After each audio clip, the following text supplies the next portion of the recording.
Olá, gente querida! Estamos iniciando mais um The Journey Podcast. É muito bom ter você com a gente. Esse podcast, ele está simplesmente sensacional e tem como objetivo ajudar você na sua vida pessoal, profissional, relacional e financeira. Eu sou Genival Cruz, psicanalista clínico, empreendedor, palestrante e professor, e um prazer estar aqui com você. Olá, pessoas especiais! O meu nome é Nath Silva, sou empresária, psicoterapeuta e acadêmica em psicologia. E esse podcast ele foi pensado com muito carinho para trazer para você e levar você a uma jornada muito especial e muito melhor de vida. Uma jornada que você vai poder ter sucesso, trazendo também pessoas muito especiais e estratégicas para te ajudar nisso aí. E hoje nós estamos aqui tendo o grande prazer de receber um amigo querido, Luiz Rocco. Ele é psicanalista, palestrante, professor de diversas matérias da SPP, Sociedade Psicanalítica do Paraná. É também palestrante, mentor.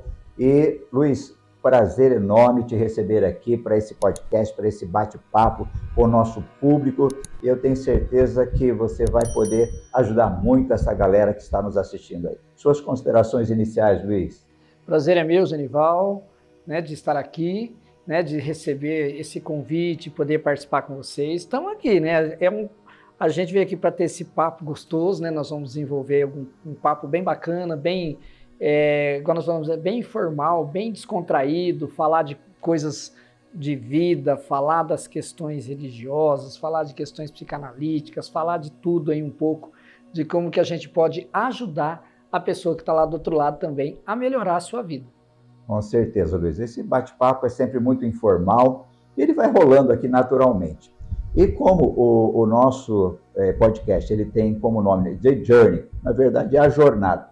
A gente quer conhecer hoje, Luiz, um pouquinho da sua jornada, né? Porque assim, as pessoas veem o sucesso de uma pessoa, mas elas não sabem a jornada que foi trilhada, né? Elas não querem nunca calçar os sapatos dessa pessoa para chegar onde ela chegou. E a gente gostaria de conhecer, então, um pouquinho da tua trajetória, né? Quem é Luiz Rocco, como é que você começou e qual foi o caminho, quais foram as rotas que você trilhou para chegar hoje onde você está?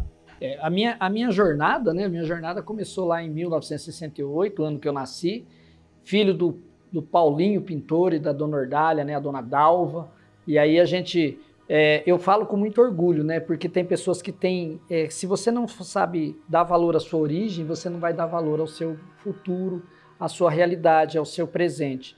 E eu comecei com 10 anos de idade trabalhando como pintor, até os 18 anos, trabalhando de pintor com meu pai, que ele era um excelente profissional. E aí, nesse tempo, eu consegui terminar o meu ensino. Hoje é ensino médio, mas a gente faz, naquela época era o segundo grau, terminei o segundo grau, depois eu fiz o curso de contabilidade, minha primeira formação, e aí com a contabilidade eu fui trabalhar numa usina de açúcar, começando como office boy, chegando a gerente, abandonei tudo, fui fazer bacharel em teologia em Arujá, Grande São Paulo, fiz lá também mais 4 anos, e aí no ano de 2000 eu comecei também como pastor, eu sou pastor há 24 anos, dia 2 de janeiro completaram 24 anos de pastorado. E há 14 anos como psicanalista, então uma trajetória. Tenho uma empresa de mentoria, hoje faço mentoria até para, não tem problema falar aqui, Então eu faço uma mentoria para um hospital nos Estados Unidos, para o St. Jude Church. Às vezes eu estou com a placa aqui na boca e às vezes a pronúncia fica um pouco prejudicada. Mas na cidade de Memphis, nos Estados Unidos.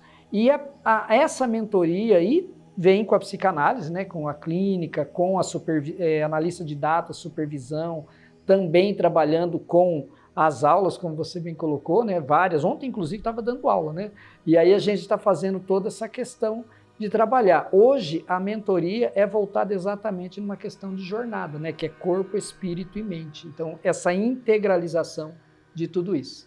Ontem eu estava dando uma palestra para casais, Eu dizia para eles o seguinte, que Deus nos fere exatamente na área que Ele quer nos usar. Então, assim, você falou um pouco da sua trajetória, mas, assim, eu sei que psicanalista não é super-homem, é ser humano. E eu gostaria de você falasse um pouquinho, se você enfrentou algum trauma ou alguns traumas, algumas dores, né? Porque aqui no nosso podcast a gente trabalha muito essa questão do humano, né? Que a gente se mostra realmente como seres humanos e que a gente também tem dores, que a gente tem crises, que a gente tem problemas. Então, como é que foi essa trajetória tua de emoção, de psiquismo ao longo dessa trajetória aí até hoje?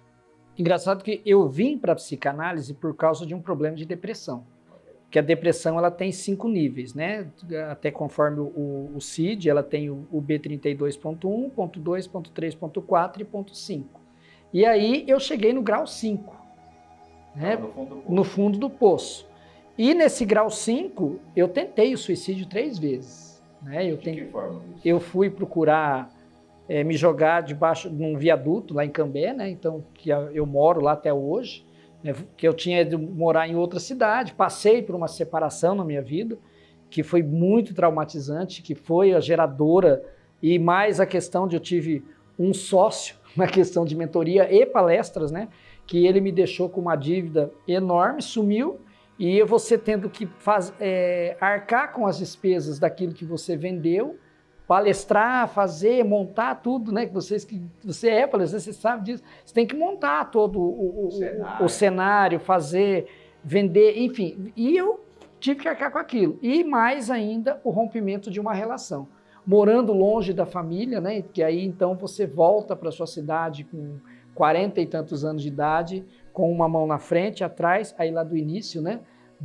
Aí vem na tua cabeça, poxa, eu larguei um emprego fixo. Hoje eu tenho contato com quem assumiu, por exemplo, o meu posto, né, de gerência na usina.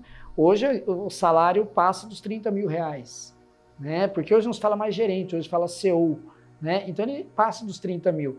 E você volta com a mão na frente, outra atrás, ferido, machucado, porque você foi deixado por uma pessoa, mas aí depois, e aquilo foi gerando depressão, você vai ficando rejeição, abandono, incapaz, lógico que tem algumas coisas que depois, aí sim, eu fui para fazer a terapia, aí na terapia eu fui me reconhecendo, fui me redescobrindo, reconstruindo a minha identidade, foi para aquela questão do ponto-chave, tanto na psicologia quanto na psicanálise e psiquiatria, né? Conhece-te a ti mesmo, que é do Aristóteles, né?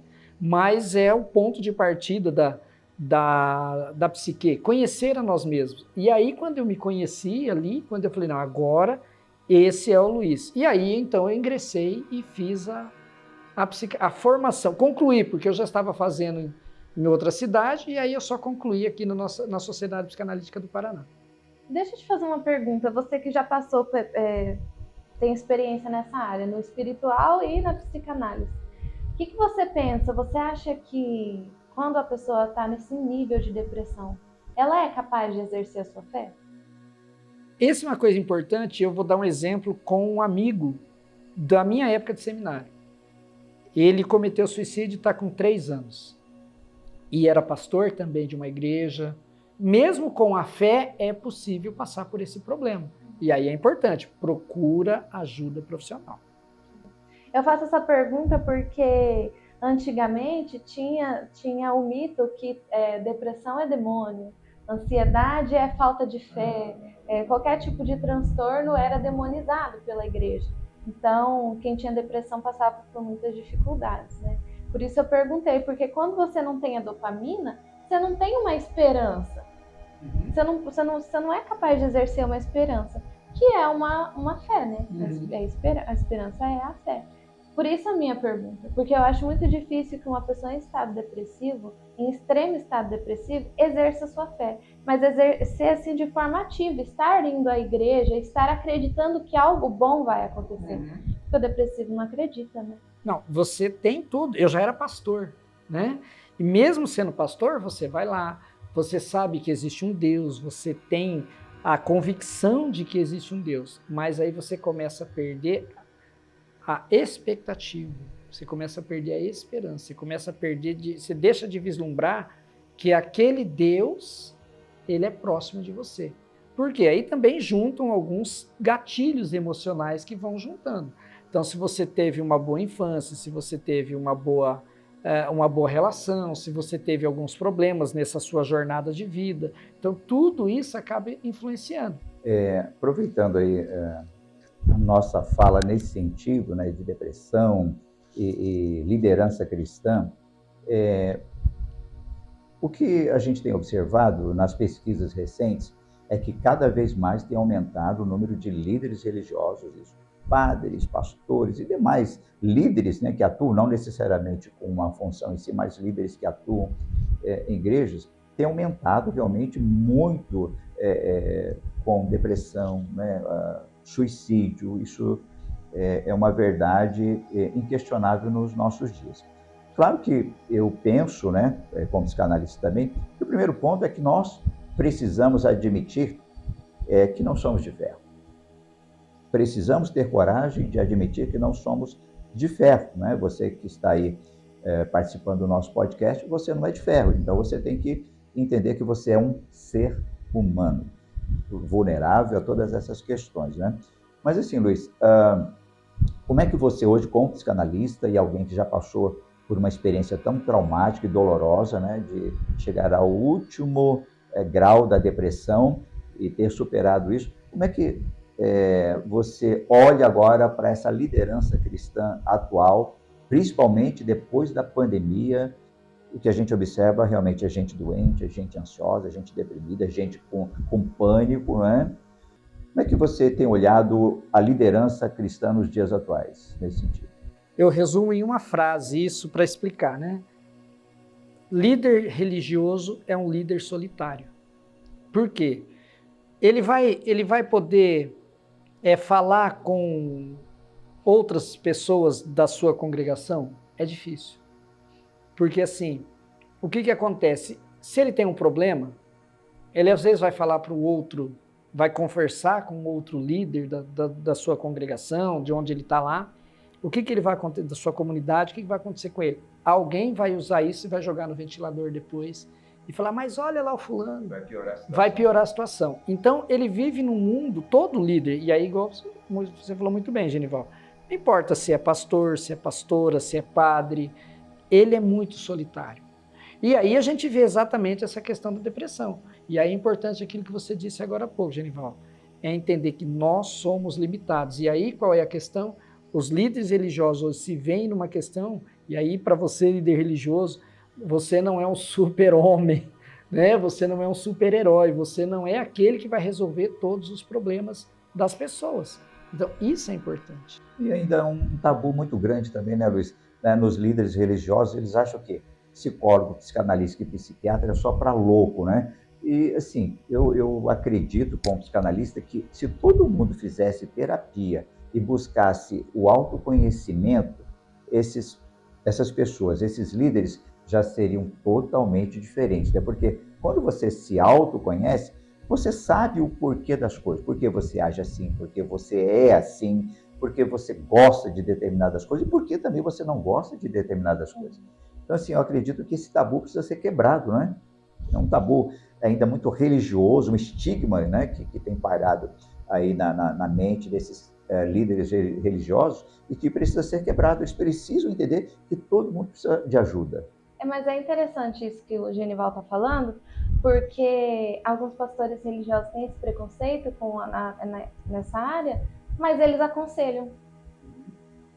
Então, eles às vezes entram numa área que, se eles estivessem estudando, eles sairiam melhor.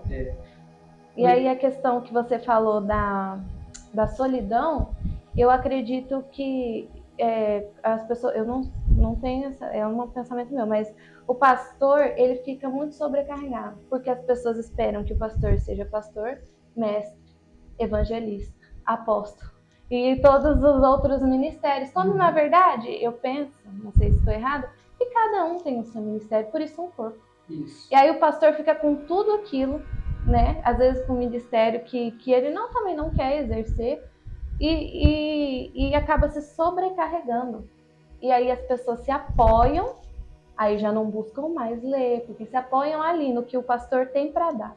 E aí fica enchendo, então uma hora a pessoa explode. E isso é um problema também, porque os líderes, hoje os líderes de igreja, eles querem eles serem Então eles puxam para si também. E aí tem esse outro lado. Ô, Luiz, religião e psicanálise, né? Você é professor dessa matéria na Sociedade Psicanalítica do Paraná. É uma das matérias que você dá. E assim, sempre trilharam caminhos opostos, na verdade, né? Historicamente, sempre trilharam caminhos totalmente antagônicos, né? Porque a religião, né, do latim religare, que tem como objetivo ligar o homem a Deus. Mas se a gente olhar, a religião, na verdade, ao invés de aproximar o homem de Deus, ela acaba afastando, porque as maiores guerras do mundo que a gente vê sempre em nome da religião, né? Então a religião mais afasta do que aproxima. Mas esse é o objetivo da religião, e o ser humano tem realmente essa carência do divino e busca se conectar com ele. A psicanálise por si, ela busca realmente essa jornada do saber e do psiquismo, desse caminho maravilhoso que é o nosso psiquismo, mas ao mesmo tempo sinuoso, né? Porque não é tão simples assim. Como é que você busca entrelaçar? Porque você disse que é pastor e também psicanalista. Como conjugar, né? Ou dar as mãos, né? No teu caso, como uma pessoa que atua nessas duas áreas, como andar de mãos dadas, psicanálise e religião? É possível? Você me perguntou, Genival, como que linka isso, como que a gente consegue linkar psicanálise e religião. E aí uma das matérias, né, que eu leciono, e aí eu começo falando de uma especialização que eu fiz na PUC tem três grandes pensadores do Brasil que são polêmicos. Leandro Carnal, Pondé e Drauzio Varela. Só um pouquinho. Os três declaradamente ateus, certo?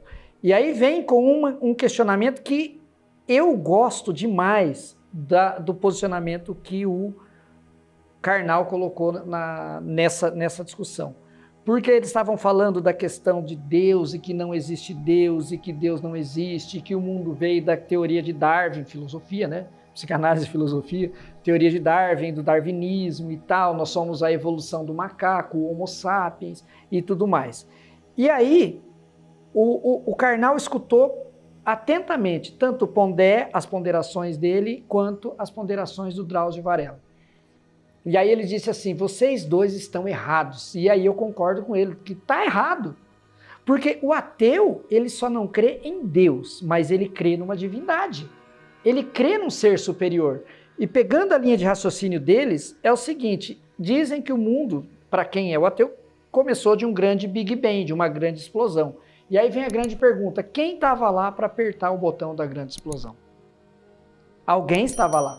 Então, se foi para nós que somos cristãos, se foi Deus, ele estava lá.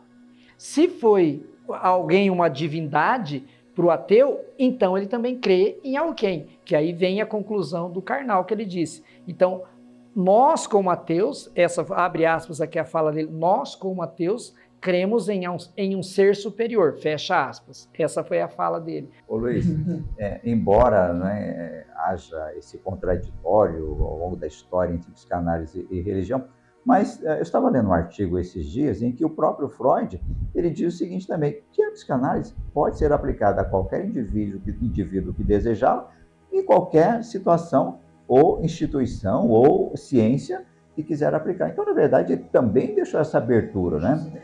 Mas assim, deixa eu te falar uma coisa, né? Embora as pessoas sempre batam nessa situação, né, de que a psicanálise e a religião não podem andar de mãos dadas, mas assim, observando, principalmente nos dias de hoje, alguns chamam de traumas religiosos, outros chamam de outro nome, enfim, dê o nome que você quiser. Mas o que tem de gente doente dentro das igrejas, gente esculhambada, gente rebentada, enfim, dê o adjetivo que você quiser, mas gente esculhambada, com emoções reprimidas, com sentimentos reprimidos, que não é quem gostaria de ser, mas vive debaixo de um jugo pesado, um líder narcisista, outro psicopata, né? Psicopata, você sabe que ele tem aquele...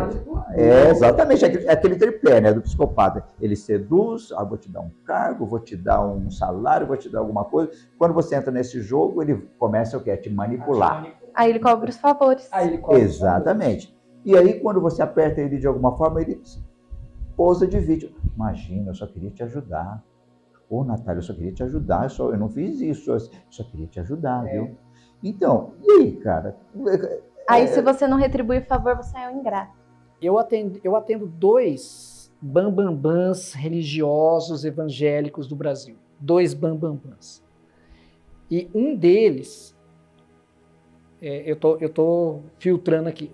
Os 2 têm problema na área sexual, né? E os 2 se tornam mulheres dos seus ministros de louvores. E esses caras chegam, eles arrastam multidões. Aí viaja, bota lingerie e se torna mulher literal do líder de louvor dele.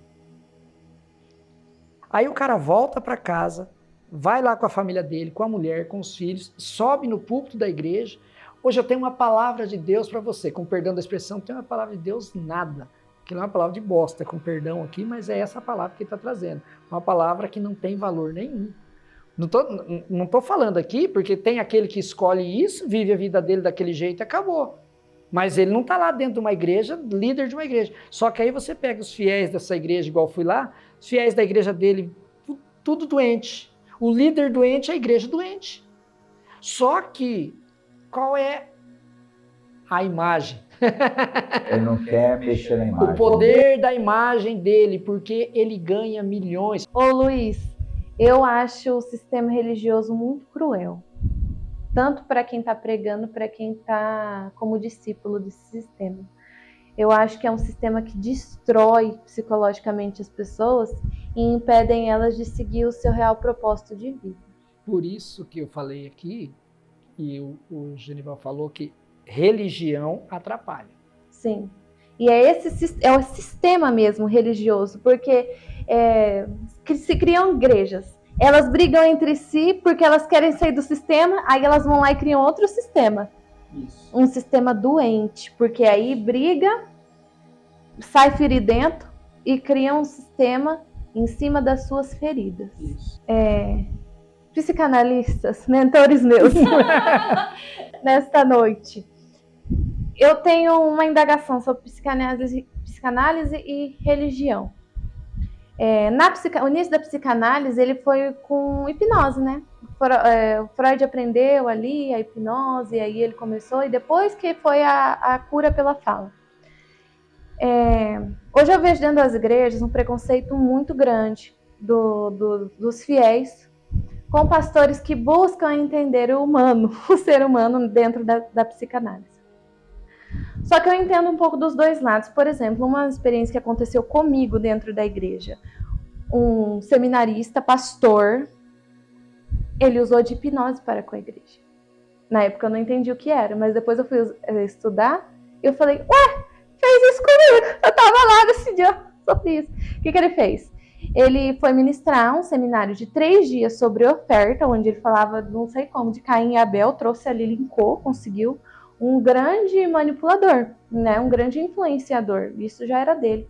Só que o que aconteceu? Ele usou, tipo assim, ele pegou, no básico ele falou assim, vocês que estão em débitos com seus dízimos e ofertas, eu vou orar. E você dê graças a Deus que eu não vou orar para você morrer. Na verdade, para te provar que eu tô falando a verdade, eu vou orar para você morrer sim. Fecha todo mundo as portas. Combinou com a equipe de teatro o cara morrer. O cara tava lá atrás, então ninguém sabia que o cara era da equipe de teatro. O cara morreu. Aí o cara morreu ali, e aí os outros vieram, não, ele morreu mesmo, sei o quê. Até ele revelar, já tava todo mundo abalado. Aí ele falou, viu, irmãos, é isso que acontece. Mas agora, eu tô misericordioso, eu não vou orar pra você morrer, não. O que eu vou fazer? Eu peço que você feche suas mãos e eu vou orar. Se você estiver em débito com o Senhor nos seus dízimos e ofertas, a sua mão não vai desgrudar. E aí você vai saber que você está em débito, vai procurar o apóstolo e vai se acertar com ele. Ele vai te falar o valor que você tem que pagar e você vai se virar para pagar, senão Deus vai te matar. Fechamos as mãos, Luiz. As portas da igreja tudo fechadas. Fechamos as mãos, o cara começou a orar. A hora que ele falou, tenta soltar. Quem disse que a mão do povo soltava? Não tinha um. E eu sou uma pessoa intensa, emotiva, eu me envolvo. Então, o cara orou de novo para soltar as mãos. Quem disse que minha mão soltava? Pois ele levou a gente lá pro altar, expôs a gente e deu o comando para soltar. Depois eu fui ler livros de hipnose, estudar um pouco mais, eu vi que eu fui hipnotizada. E os fiéis, eles...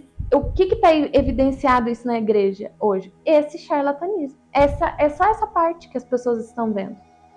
E aí elas têm esse preconceito. Só que em contrapartida eu também vivenciei uma experiência que vocês têm esse lado religioso, vocês vão me entender. As pessoas olham para o pastor e para a figura religiosa como uma autoridade. Que nem você bem disse, ninguém chega falando, olha que bênção eu conquistei. Você vai lá quebrado. Por quê? Porque você vai procurar uma pessoa que vai tentar resolver o seu problema de uma forma, porque você não está conseguindo resolver. E aí as pessoas estão vulneráveis diante do líder religioso. Elas chegam lá desnudas, psicologicamente.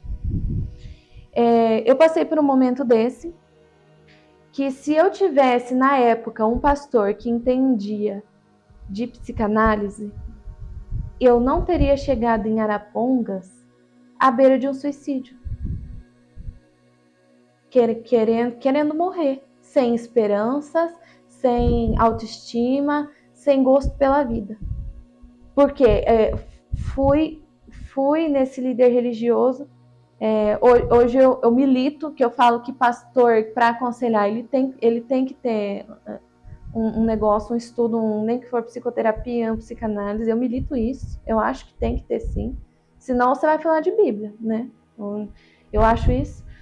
E aí eu cheguei, e essa pessoa, eu já cheguei mal, porque eu casei nova, vinha de muitas crises, tudo mais, com pais, com família e tudo mais. E cheguei lá e expus, né? Na época eu não conhecia terapia, não conhecia nada. Expus. Cara, esse foi um pastor. Esse pastor entrou na minha mente de um jeito que eu pensava assim, se eu não obedecer a palavra desse cara, eu vou morrer. Então ele me deixou cativa e em função do que ele queria que eu fizesse. E isso é muito ruim. Me manipulou demais. Eu acredito hoje, depois de muito estudo, que ele era um psicopata. Uhum. Fora isso, antes, era uma igreja extremamente manipuladora. Era em células. Se você não for líder de célula, o seu marido seu casamento não vai dar certo não, tá? Você já se prepara para o divórcio. Se é julgo desigual, você está matando o ministério dele. Então era dessas coisas assim para cima, entendeu? Dessas coisas para cima. Então eu acredito hoje que, se bem usada, a psicanálise é extremamente necessária no meio religioso. Porque é muito difícil. E ainda mais as pessoas mais carentes. Porque a nossa profissão hoje ela é considerada como uma profissão elitizada. Uhum. Né? Então, o cara que não tem dinheiro para procurar um psicólogo, um psicanalista, o que ele vai fazer? Ele vai no pastor. E então eu acredito fielmente que todo pastor, todo líder religioso, ele precisa ter conhecimento em análise. Tem o princípio no que você está dizendo, porque assim, qual era a ideia da psicanálise com Freud? Freud desconectou a questão da religião, mas não desconectou a questão da espiritualidade. Por quê? Você não tem como desconectar. Como que é reconhecido, até isso vem num pensamento filosófico na psicanálise, né? O líder religioso lá, se ele não tiver um conhecimento básico da representação, que é isso que ele tem que trazer, então essa representação do psíquico da pessoa, e aí pode estar sujeito a pegar líderes desse jeito, né?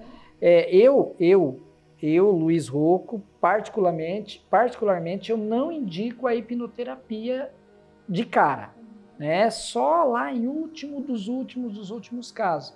Tenho amigos que trabalham com hipnoterapia, são excelentes profissionais e os resultados são excelentes. Mas Freud, Ele viu o Charcot fazendo, tentou e ele viu que aquilo era momentâneo. E quando a gente fala da psicanálise na religião, porque a religião é momentânea, então é quase uma coisa de hipnose. Você pega lá nos momentos de louvor, essas coisas todas, o pessoal levanta a mão. Você já está no ambiente. A música te proporciona a musicoterapia. Então a música é selecionada, o ambiente, o ar, até tudo isso. Agora imagina o seguinte, tem uma denominação nos Estados Unidos, lá em Memphis, que ela contratou 20 psicanalistas. Contratou 20 psicanalistas para trabalhar a liderança da igreja. Isso eu achei fantástico, porque isso é trabalhar a psicanálise, porque eles não querem que a igreja seja 100%, como é que eles falam? Não é 100% sadia, porque sempre vai ter problema, mas eles não querem que a igreja seja uma igreja que não use os meios que são dados, que foram dados inteligência para nós, por um Deus grandioso, para a gente ser psicanalista. Então, tem gente que não vai conseguir ser psicanalista, porque vai ser o quê? Tem os antigos que falam, vai só fuxicar da vida do outro, mas não vai entender a dor do outro. E isso é muito importante, porque existe uma área dentro da psicanálise e religião que a gente chama de transferência. Então, quando eu vou para a área da religião, na psicanálise, eu estou transferindo a minha dor, o meu problema, para a divindade. Porque eu não... E aí vem o lado muito interessante, que aí é a psicanálise. Eu não quero resolver isso, eu quero que alguém resolva por mim. E na religião, qual é a questão? Deus vai fazer por você. E na análise, que aí você falou muito bem, Natália, na análise, a psicanálise tem que trabalhar isso. E aí tem a questão, o pastor que tem curso de psicanálise, ele usa, lógico que o pastor, o líder religioso que tem, de maneira sadia. Sim. Você pode perceber que o sermão melhora, o aconselhamento melhora, tudo melhora. Mas o problema é esse que a Natália falou. Os líderes cristãos precisam estar preparados, porque assim, se Deus é um ser relacional, a sua criatura também, ela é relacional. Então assim, como líderes, quer cristãos ou empresas, vão lidar com pessoas sem conhecerem o psiquismo, o comportamento dessas pessoas, emoções, sentimentos. Mas aí é aquela questão que eu jogo para vocês também. Se você começa a usar o conhecimento das ciências humanas no sermão, eu já vi tantos líderes serem questionados e criticados. Agora ele está usando lá as ciências humanas, ele está usando a psicologia, ele está usando a psicanálise no sermão. Cara, não tem nenhum problema, mas esse é o problema que da religião dentro das igrejas, né? Porque é diferente espiritualidade e religião, né? Então, assim, tem gente que está ali buscando a espiritualidade, que é uma conexão com Deus, mas tem um monte de religioso que fica apenas com o dedo no gatilho atirando. Ele usou psicologia, ele usou a psicanálise. Qual o problema disso? Só ajuda as pessoas, mas vocês vão convir comigo que muitos líderes estão sofrendo isso agora, ou seja, perseguição, crítica, porque estão buscando melhoras, mas as pessoas colocam simplesmente uma barreira gigantesca e acabam não recebendo aquilo que poderia ajudá-los e muito. Ô Genival, gente, eu acho que a igreja costumou ser burra. Isso é zona de conforto. E burra mesmo, com perdão da palavra. Eu acho que a igreja se acostumou a ser burra, porque daí a igreja fica cativa. Não lê o manual de instrução que a religião, por exemplo, evangélica é pautada, que no caso é a Bíblia, a pessoa não lê. Aí a pessoa fica ali, seguindo a instrução do líder. Ela não lê, ela não faz nada. Quando essa igreja tem a possibilidade de sair de um cativeiro e de ser livre, a maioria dessas pessoas não quer. Eu já me deparei com gente assim. Ela quer continuar cativa. Ela quer continuar, ela não deseja a liberdade. Então, às vezes, a pessoa sai daquele cativeiro que você tá com um líder religioso que não é sadio, que te leva a só a manipulação e não conhecer a Jesus, e aí ela estranha. A pessoa está estranhando que ela está livre, está estranhando que a pessoa Cara, eu vim numa igreja que você saía pra você comer um lanche, você tinha que ligar pro seu pastor.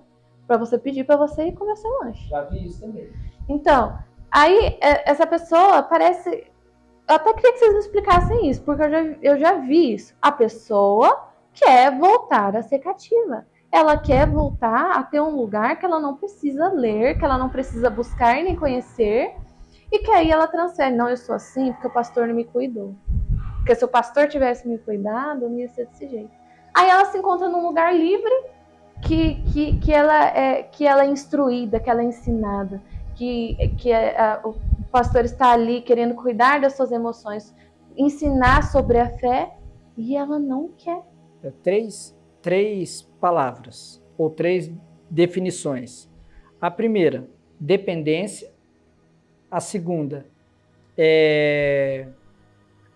fugiu aqui, mas vamos para a terceira, a segunda vai voltar. Infantilização, né? Então, dependência, infantilização.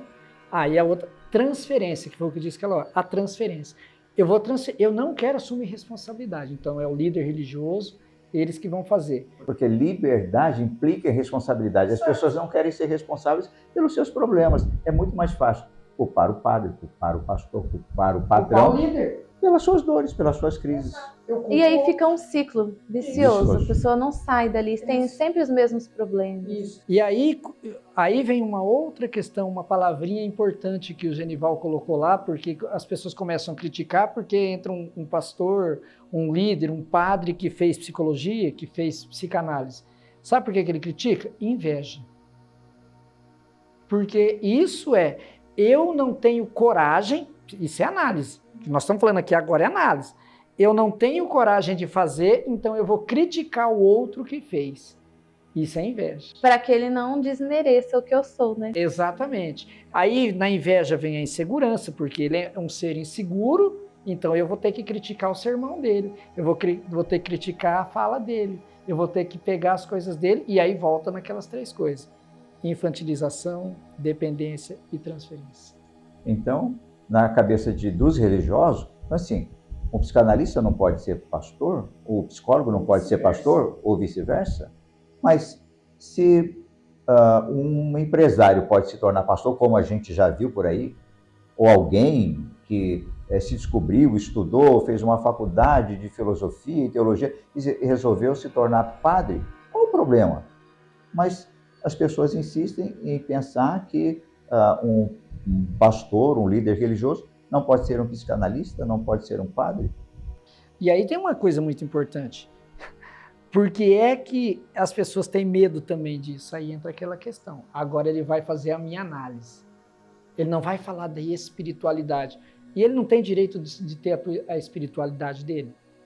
Ele não tem direito, né? Exatamente, ele tem direito. Até porque, pega lá o primórdio de Freud, Freud coloca o seguinte, por que ele se indignou?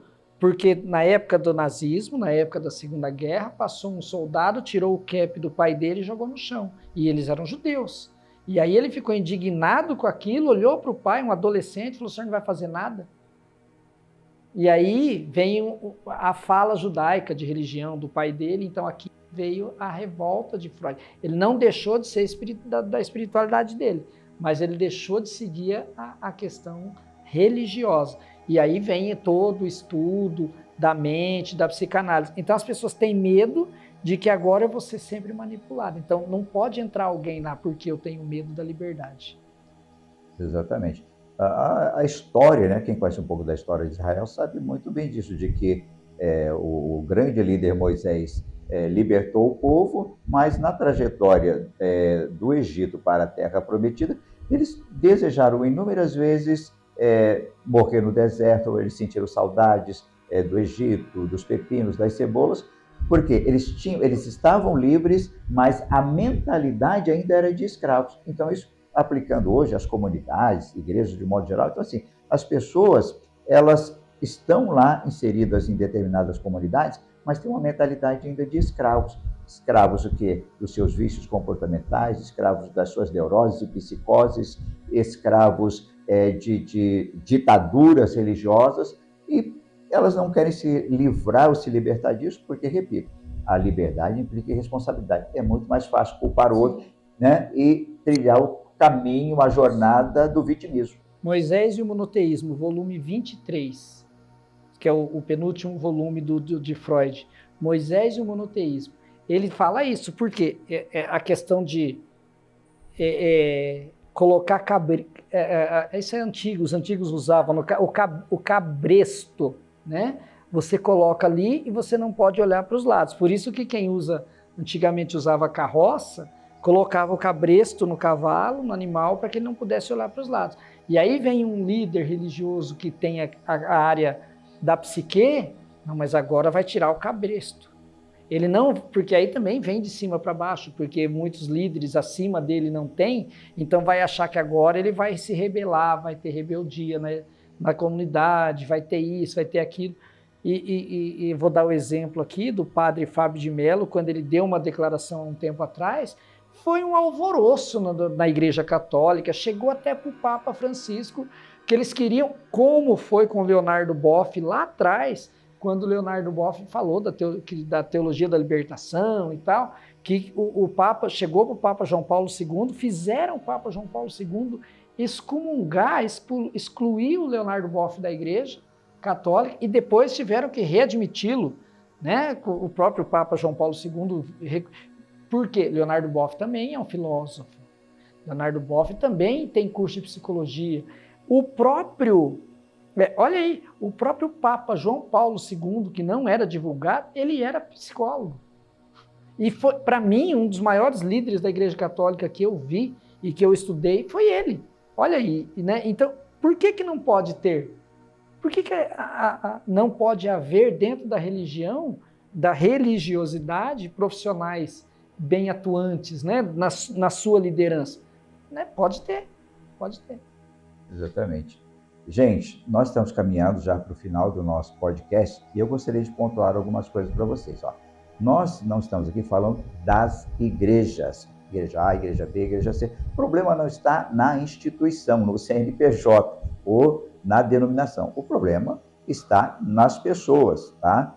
Que por desconhecerem certos princípios das ciências, acabam manipulando, impondo julgo, regras pesadas, e infelizmente muitas pessoas hoje estão com suas vidas arrebentadas, traumatizadas, estão totalmente doentes por conta desses líderes que são doentes e infelizmente esse povo muitas vezes não quer se libertar. Mas, Natália, suas considerações finais e depois na sequência, Luiz, também suas considerações finais. Eu quero te agradecer, viu? Foi um prazer te conhecer. Eu já tinha te visto num café, mas foi muito rápido. Só falei, oi, Natália. E você, oi, Luiz. Então, eu quero te agradecer por se disponibilizar, vir aqui no nosso espaço. Foi muito bom te receber, um momento de muito aprendizado, principalmente para mim, que estou aí trilhando os passos de vocês, né? E eu queria saber uma última pergunta. Qual que é o conselho para quem quer se libertar? Eu quero ser cristão, mas eu quero ser leve. Eu quero ser analista, mas eu quero ser leve. Eu não quero mais ser preso. Um seu conselho, uma coisa primordial. De forma bem objetiva, não deixe a sua comunidade, mas deixe de ser religioso. Seja uma pessoa espiritual. É simples assim. Porque aí quando você deixa de ser religioso, e aí, não tem como a gente falar isso, que era o que Jesus já combateu lá atrás, quando você deixa de ser religioso, você está tudo bem. Então, não deixe a religião prender você, seja uma pessoa espiritual. Se precisa de ajuda, vá atrás de um profissional, vá atrás de uma pessoa capacitada para os seus problemas emocionais. Muito obrigada novamente, tá? Genival? Luiz, muito obrigado por ter atendido aqui o nosso convite. Você abrilhantou muito o nosso The Journey Podcast. Nós também agradecemos a todos vocês que nos acompanharam ao longo desse tempo aqui. Continue conosco. Lembre-se, clique aí no link, faça a inscrição no canal, porque ao longo do ano vem muitos profissionais estratégicos e muito competentes que vão te ajudar na sua jornada de sucesso. E estamos juntos na nossa jornada!